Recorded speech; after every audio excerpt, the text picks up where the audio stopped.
Hey y'all, welcome back to your Advocacy Alphabet. This time we're talking about G is for government relations. It might not feel like it on a Tuesday morning when you're managing a classroom of 4-year-olds, but the decisions being made in government buildings, in Little Rock and in Washington, D.C., are shaping nearly every aspect of your professional life. The ratios you work within, the standards you're required to meet, the funding that keeps your program's doors open, the credentials you need to do your job, all of it traces back in one way or another to policy.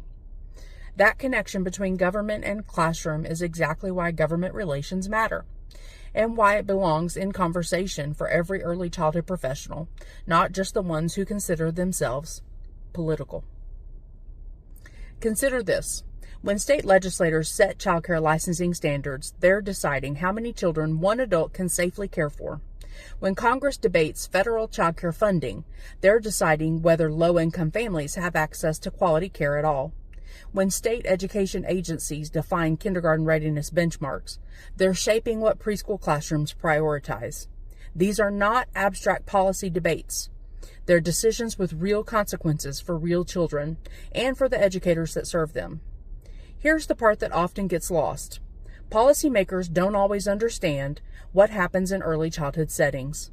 Many have never spent time in a child care center, family-centered care home, or a Head Start classroom. They're making decisions about your profession without the benefit of your expertise, unless you give it to them.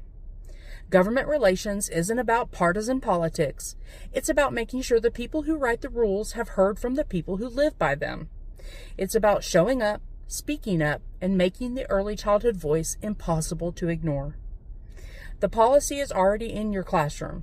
The question is whether your voice is in the policy. Join me next time for H is for Hope.